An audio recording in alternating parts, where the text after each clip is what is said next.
നമസ്കാരം. പള്ളിപ്പുഴ ജമാഅത്ത് ഓഡിറ്റ് വിവാദം, ജാമ്യ ഹർജിയിൽ വാദം തുടരുന്നു.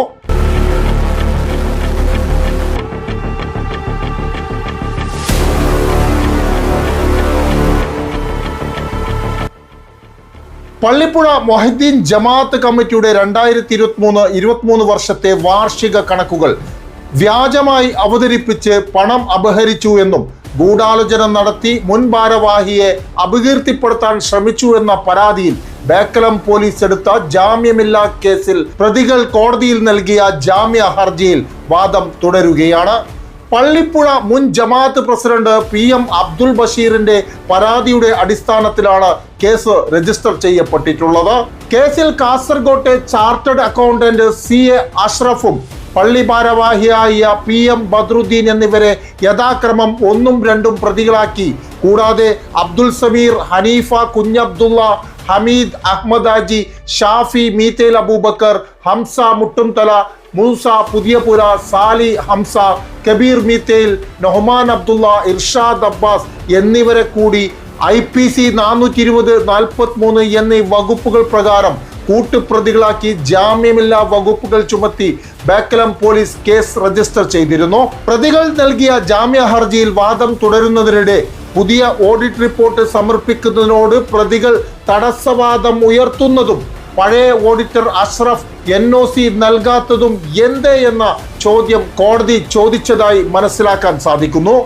ആദ്യം NOC കോടതിയിൽ ലഭ്യമാക്കണം, അതിനുശേഷം മാത്രമേ ജാമ്യ ഹർജി പരിഗണിക്കപ്പെടുകയുള്ളൂ എന്നാണ് കോടതി പറഞ്ഞതായി മനസ്സിലാക്കാൻ സാധിക്കുന്നത്.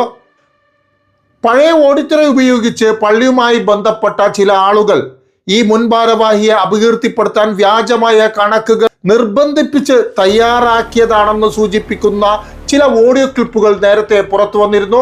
അതിൽ കണക്കുകൾ ഇങ്ങനെയൊക്കെ തയ്യാറാക്കണം, ഇങ്ങനെയൊക്കെ എഴുതി ചേർക്കണമെന്ന് ഓഡിറ്ററെ പ്രേരിപ്പിക്കുന്ന രീതിയിലുള്ള ആവശ്യങ്ങൾ ഉണ്ടായിരുന്നു എന്ന് ഓഡിറ്റർ തന്നെ പറയുന്ന സംഭാഷണങ്ങളാണ് നേരത്തെ പുറത്തു വന്നിരുന്നത്.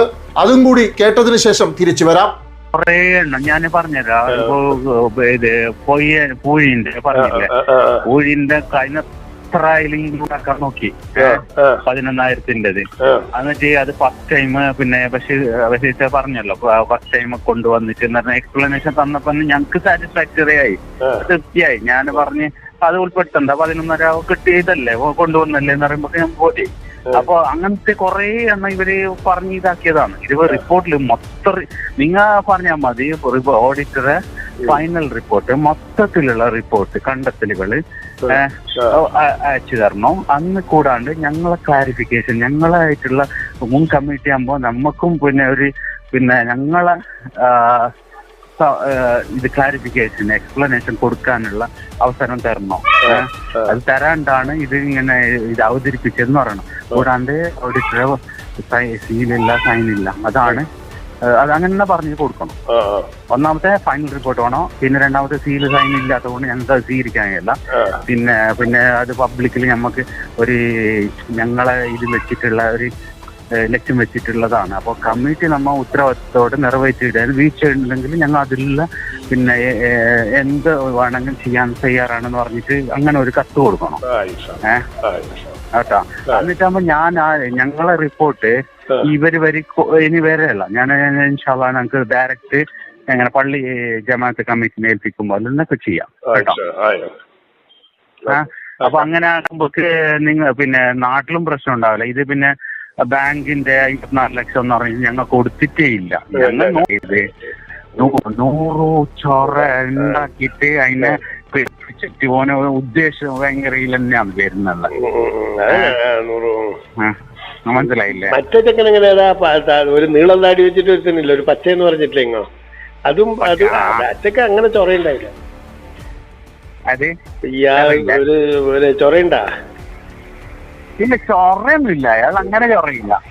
ചൊറയല്ല, ഓർക്ക് പിന്നെ ഉദ്ദേശത്തിൽ എനിക്ക് തോന്നുന്നത് 100 എത്ര പേരാക്കിയില്ല, 100 ആണ് ഇത് എല്ലാത്തിലും ഉൾപ്പെടുത്താൻ വേണ്ടിട്ട്. NOC ലഭിച്ചാൽ മുൻ ഓഡിറ്ററുടെ കണക്കുകളിൽ കൃത്രിമമായ ഇടപെടലുകൾ വ്യക്തമായി പുറത്തു വരുമെന്നാണ് പരാതിക്കാരൻ വിശ്വസിക്കുന്നത്. പഴയ ഓഡിറ്ററായ അഷ്റഫ് NOC നൽകിയാൽ ജാമ്യ ഹർജി പരിഗണിക്കാൻ തടസ്സമുണ്ടാകില്ല എന്നതാണ് കോടതി വൃത്തങ്ങളിൽ നിന്നും ലഭിക്കുന്ന സൂചന.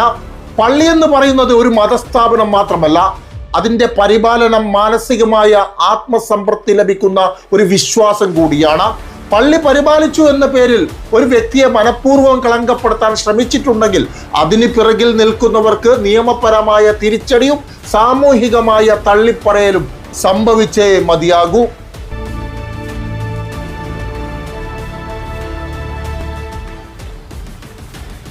നന്ദി, നമസ്കാരം.